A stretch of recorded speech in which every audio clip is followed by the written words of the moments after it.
আমির হামজা উপরওয়ালা শব্দ নিয়ে পুরো দেশে তোলপাড়। এমপি হয়ে উনি কি ভুল করলেন? উপরওয়ালা কুষ্টিয়ায় কেউ নেই, উপরওয়ালা এখন আমি।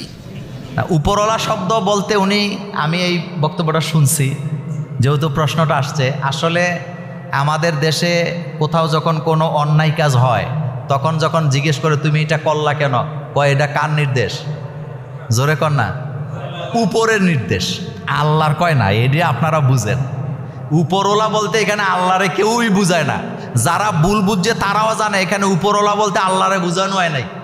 সবাই জানে ঘটনাটা কি, সবাই জানে ঘটনা। সুতরাং কিছু মানুষ তো দুনিয়াতে থাকবেই যারা গোলা পানিতে কি করবে, মাছ শিকার করতে চাইবে। আপনি যদি আমার কথার মধ্যে ভুল ধরেন, আজকে যে জুমার আলোচনা করছি 100টা ভুল ধরতে পারবেন। কারণ আমি মানুষ, আমি ফেরেশতা না, আমি নবী না, আমার কাছে ওহী আসে না। আমরা কথা বলতে যে শব্দে উচ্চারণে ভুল করি না, কি করি না, আমরা ভুল করি। এখানে সে একটা অন্যায়ের প্রতিবাদ করতে গেছে, আরেকজন বলছে উপরের নির্দেশ। সে বলছে এই এখন আমার উপরে এখানে এই জেলায় কেউ নেই, তো এটা বললে কি আল্লাহরে বুঝাইছে নাকি? আল্লাহর আইন কি এই জেলার মধ্যে চলে নাকি? বেটা একটা লোক, আপনি বলেন তো, সিএনজি স্টেশনে একটা ছেলে টাকা উড়াইতেছে, টাকাটা কি মূলত সে উড়াইতেছে না তার উপরে আরেকটা সাপোর্টিং আছে? আসতে কোন কেন? তাই উপরওয়ালা বলতে তো এখানে সাপোর্টিং ওলারে বুঝায়।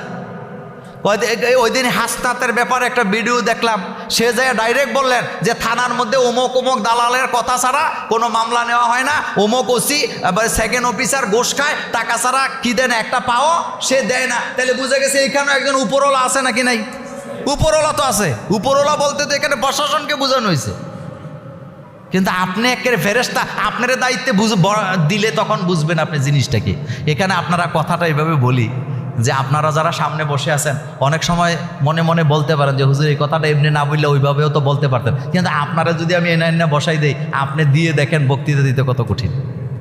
প্রশাসনের দায়িত্ব পালন করা সহজ না কঠিন? এই যে যেই ছেলেগুলোর আপনারা এমপি বানাইছেন, আমি তো মনে করি যারা এমপি হবে, বর্তমান সরকারের দায়িত্ব তারা যেন ঢাকায় না থাকে, তারা যার যার এলাকায় থাকবে।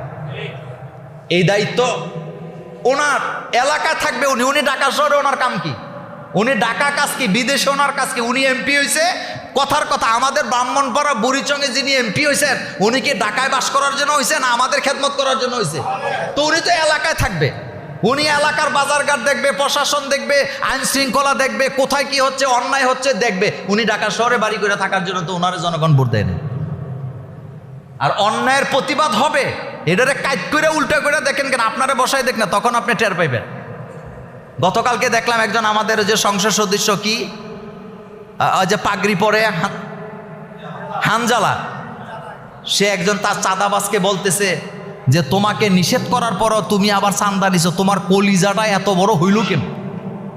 তার মানে বোঝা গেছে তার পেছনে একজন উপরওয়ালা, কেউ না কেউ তারা সাপোর্ট দিছে। জুমুরের কোনো পোলাপাইন মনে করেন খুব বেশি দাপটে চলে, সন্ত্রাসী করতে চায়, কথার কথা বললাম, তাহলে বোঝা গেছে সেইটা তার শক্তিতে নাচে না তার পেছনে কেউ না কেউ শেল্টার দেয়, কেউ না কেউ শেল্টার দেয়। এটাই নিয়ম, এটাই সিস্টেম। সুতরাং অন্যায় হবে যেখানে, প্রতিবাদ হবে সেখানে।